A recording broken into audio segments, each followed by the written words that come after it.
নমস্কার।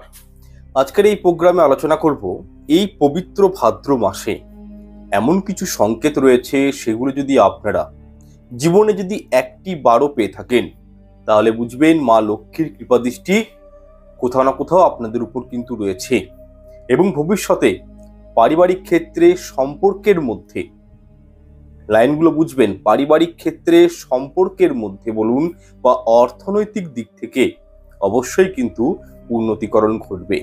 কারণ যে সংকেতগুলো আপনাদেরকে আমি বলবো, প্রত্যেকটি শুভ সংকেত। এবং আমরা প্রত্যেকেই জানি যে এই ভাদ্র মাস হলো ধর্ম কর্মের মাস, এবং এই মাসেই স্বয়ং পরমেশ্বর ভগবান শ্রীকৃষ্ণ এবং শ্রী রাধিকা রানী জন্মগ্রহণ করেছিলেন এই ধরাধামে। তাই এই পবিত্র ভাদ্র মাসে এরকম সংকেতগুলো পাওয়া মানে বুঝতে হবে যে আগাম ভবিষ্যতে, আগাম দিনগুলোতে জীবন কিন্তু সার্থক হবে, অর্থাৎ কোনো না কোনো দিক দিয়ে আপনারা কিন্তু লাভবান হবেন। যাই হোক, এরপর আমি আপনাদের ওয়ান বাই ওয়ান জানিয়ে দিচ্ছি সংকেতগুলো কি। তবে তার আগে আমি প্রত্যেকের কাছে বিনম্র অনুরোধ করব যে অনুষ্ঠানটি ভালো লেগে থাকলে লাইক, কমেন্ট, শেয়ার করতে ভুলবেন না, এবং চ্যানেলটি সাবস্ক্রাইব করে পাশে থাকা বেল আইকনটি অন করে রাখবেন এইরকমই সব ধার্মিক সংক্রান্ত ভিডিওগুলো সবার আগে দেখার জন্য। আসুন তাহলে আমরা একসঙ্গে জানার চেষ্টা করি যেই শুভ সংকেতগুলো কি কি সে সম্পর্কে। নাম্বার 1, দেখুন, অ্যাজ পার অ্যাস্ট্রোলজি বলা হয়েছে এই ভাদ্র মাস চলাকালীন যদি আপনাদের ঘরের মধ্যে, ঘরের অন্দরে বা ঠাকুর ঘরে কালো পিঁপড়ে বৃদ্ধি পায়, বা আপনারা দেখছেন কালো পিঁপড়ে লাইন দিয়ে দেয়াল বেয়ে গায়ে উপর দিকে উঠে যাচ্ছে, বা কালো পিঁপড়ে মুখে করে লাইন করে কোনো খাবার নিয়ে যাচ্ছে, এরকম যদি কোনো দৃশ্য আপনাদের চোখে পড়ে যে হ্যাঁ, হঠাৎ করে কালো পিঁপড়ে অত্যন্ত পরিমাণে বৃদ্ধি পেয়েছে, এটাকে কিন্তু এরকম সংকেত পেলে বুঝবেন যে আপনাদের জীবনে আর্থিক উন্নতি হতে চলেছে, বা লটারির মাধ্যমে হোক বা ফাটকা একটা অর্থ কিন্তু আপনারা জীবনে পেতে পারেন, এরকম একটা যোগ তৈরি হয়। এক কথায় বললে টাকা পয়সা সংক্রান্ত সমস্যাগুলো দূরীভূত হওয়ার আগে এরকম মানুষ কিন্তু সংকেত পেয়ে থাকেন। এবং এই কথা আমরা প্রত্যেকেই জানি যে পিঁপড়েরা অত্যন্ত দেখবেন কর্মঠ প্রাণী হয়, হতে পারে ছোট প্রাণী কিন্তু অত্যন্ত কর্মঠ হয়, এবং স্বয়ং ভগবান নারায়ণ পিঁপড়েদেরকে অত্যাধিক ভালোবাসেন, প্রীতি রাখেন। তাই আমি অনুরোধ করব যে এরকম কোনো যদি সংকেত হঠাৎ করে আপনারা পেয়ে যান আপনাদের ঘরের মধ্যে, তাহলে এটি কিন্তু শুভ সংকেত। এবং যদি পারেন আটার সঙ্গে চিনি মিশিয়ে আপনারা কিন্তু পিঁপড়েদেরকে খাওয়াতে পারেন। এর ফলে কি হয়, অর্থনৈতিক উন্নতিটা জীবনে ইনহ্যান্স হয়, বৃদ্ধি পায়। কারণ জ্যোতিষশাস্ত্র মতে বলা হয়েছে যাদের রাহু ডিস্টার্ব রয়েছে, যাদের শনিদেবের কোনো অন্তর্দশা রয়েছে, তো সেক্ষেত্রে আটার গুলি করে খাওয়ালে তাদের প্রভাবটা কমে, কুপ্রভাব কমে গ্রহগুলোর, এবং জীবনে আর্থিক উন্নতি সাধন হয়। এরপর দ্বিতীয় নাম্বার বিষয়টি হলো, দেখুন, আপনাদের প্রত্যেকের বাড়িতে কম বেশি কিন্তু টিকটিকি থাকেই, কিন্তু শাস্ত্র মতে বলা হয়েছে যে টিকটিকি বাড়িতে সুখ, শান্তি, সৌভাগ্যকে বজায় রাখতেও সাহায্য করে। তাই কখনো টিকটিকিকে মেরে ফেলা উচিত নয়, কারণে অকারণে আঘাত করা উচিত নয়, নতুবা কিন্তু গৃহে মা লক্ষ্মী চলে যায়, সেই গৃহে অলক্ষ্মীর বাস হয়, যে গৃহে টিকটিকিকে মেরে ফেলা হয়। অনেককে দেখেছি যারা গরম জল করে টিকটিকির গায়ে দিয়ে দেয়, এগুলো কিন্তু অনুচিত কর্ম, কখনোই এগুলো কিন্তু করা উচিত নয়। এছাড়াও দেখবেন আর্থিক সমস্যা, ঝঞ্ঝাট এগুলো কিন্তু জীবনে চলে আসতে পারে যদি টিকটিকিকে কোনোভাবে আঘাত করা হয়।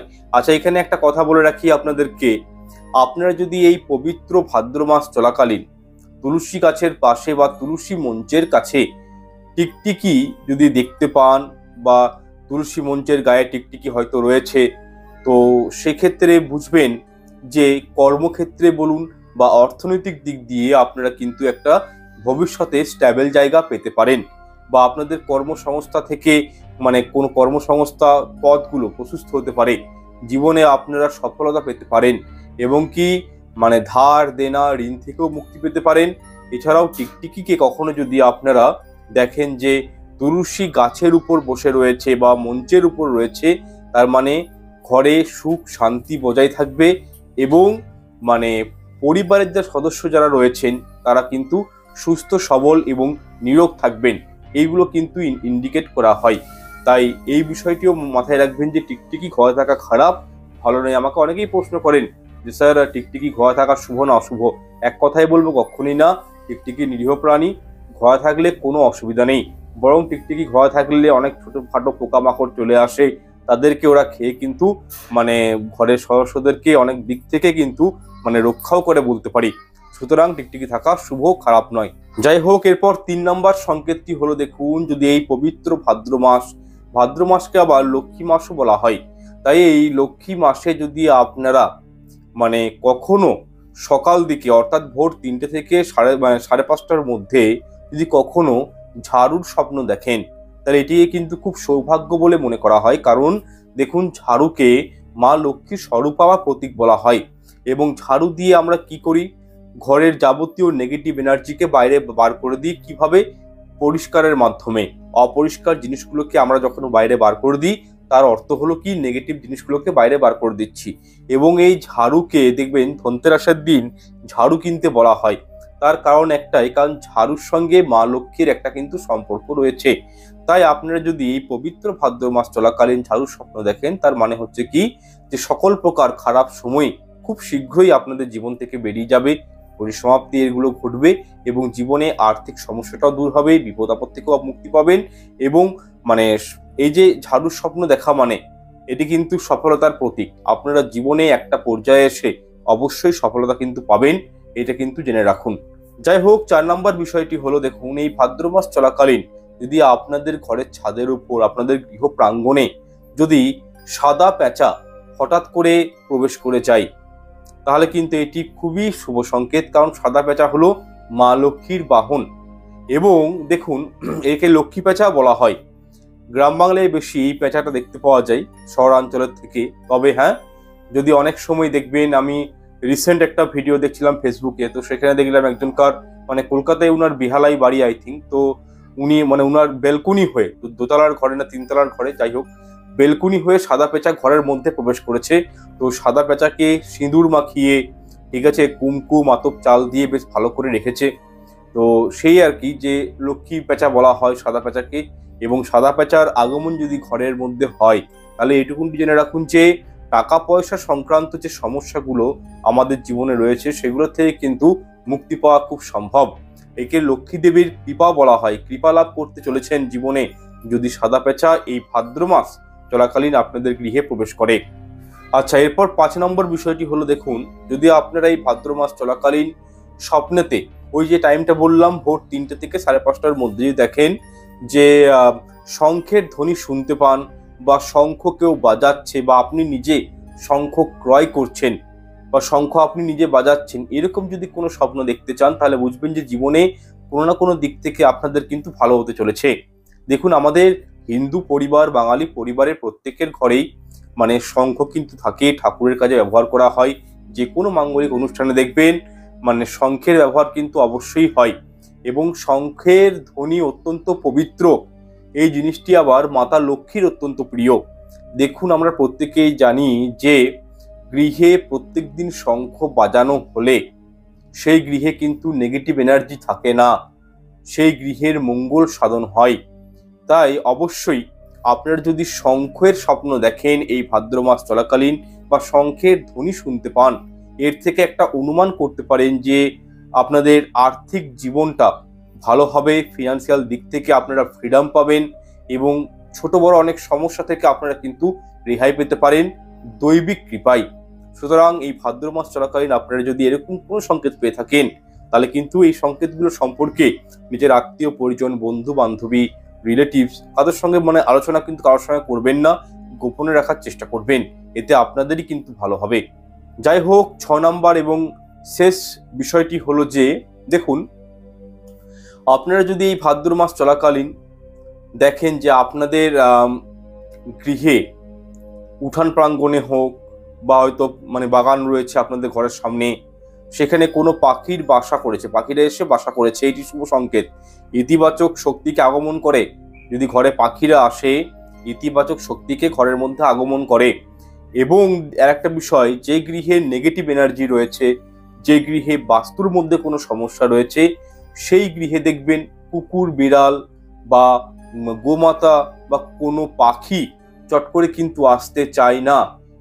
ঠিক আছে, তাহলে সেক্ষেত্রে কি যদি আপনাদের গৃহে এসে কোনো পাখি বাসা বাঁধে, এর থেকে একটা অনুমান করতেই পারেন যে আপনাদের গৃহে মানে নেগেটিভ এনার্জিটা কিন্তু খুব একটা নেই, তাই কিন্তু ওরা বাসা বেঁধেছে, এটিকে মানে শুভ বলা হয়।